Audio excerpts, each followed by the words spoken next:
देश विदेश की सच्ची खबर सच के साथ।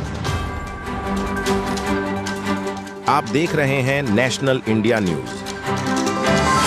28 मई को international day for action of women's day के रूप में पूरी दुनिया में मनाया जाता है। इस अवसर पर आयुर्वेदिक दवाओं के माध्यम से कैंसर उपचार में अग्रणी संस्था डीएस रिसर्च सेंटर ने संवाद कार्यक्रम का आयोजन किया।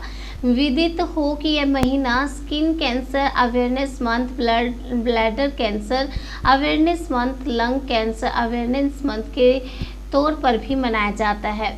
तो इस अवसर पर इन सारी स्थितियों, कैंसर की जानकारी, बचाव, सावधानी, खासकर औरतों में स्वास्थ्य को लेकर क्या क्या एक्शन किए जाते हैं, किस तरह की सावधानियों से उनको बचाया जा सकता है, इन सारी बातों को ध्यान में रखकर मुंडवाडीह स्थित ट्रैवलर स्टार 1 नामक जगह पर डॉक्टर्स का जमावड़ा हुआ, जहां सबने मिलकर इस विषय पर वृहद चर्चा की, जिसमें आरती यादव दंत रोग विशेषज्ञ, कशिका सिंह आयुर्वेदाचार्य, Manjari Vajpeyi dietician, doctor Tarun Gupta urologist, doctor Vikas Jaiswal chest physician, doctor Tulika Roy दंत विशेषज्ञ के अलावा तमाम लोग उपस्थित रहे। सबने अपने अपने वक्तव्य रखे और कोशिश इस बात की रही कि रोगियों को तो इस बीमारी से बचाया ही जा सके, खासकर औरतों की स्थिति और दृढ़ की जा सकती है। यह समस्त कार्यक्रम DS research centre Ravindrapuri colony की तरफ से आयोजित हुआ। सेंटर के ब्रांडिंग हेड विनय त्रिपाठी ने बताया कि हम समय समय पर इस तरह के कार्यक्रम का आयोजन करते रहते हैं। वक्ताओं के साथ बहुत सारे छात्र, आहार विशेषज्ञ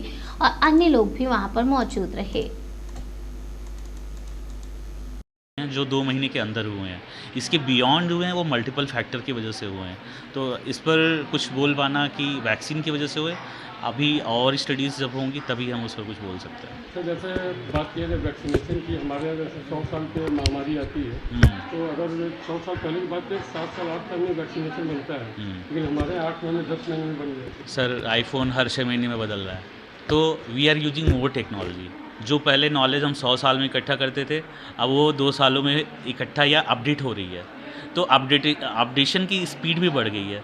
तो हम ये नहीं कह सकते कि वैक्सीन अगर हम 10 साल बनाते तो अब हम 5 साल में नहीं बना सकते, क्योंकि हमें पैंडेमिक से निकलना था।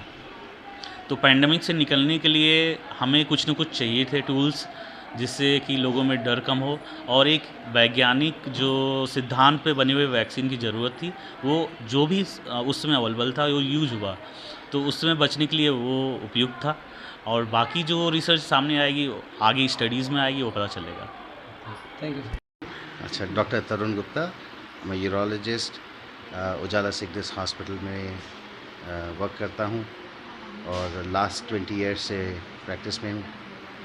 सर आपकी प्रकट में कैंसर वैक्सीन के बारे में बताया जाएगा। मैं तो जनरली जेनेटिव यूरिनरी यानी कि यूरिन ट्रैक्ट वाले cancer, kidney cancer, bladder cancer, prostate cancer, उसके बारे में बात कर रहे थे हम लोग। एब्सोल्युटली डॉक्टर साहब, अवेयरनेस की बात की जाए, तमाम अवेयरनेस प्रोग्राम होते हैं, बट इसके रेशियो बढ़ते जाते हैं, क्या कारण है सर ऐसा? इग्नोरेंस, बस और कुछ नहीं।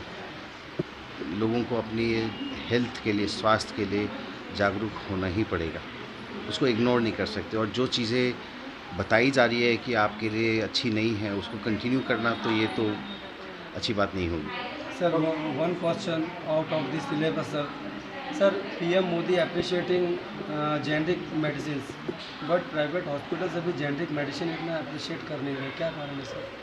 आई थिंक ये ट्रू नहीं है, बिकॉज जो प्रधानमंत्री जन औषधि केंद्र है, इनक्रेज किया जाता है कि पेशेंट्स को कि आप खरीदें। अब मार्केट है, अब आप 5 स्टार होटल में खाना खाते हैं जाके, कि आप एक ढाबे पे खाते हैं, it's up to you really.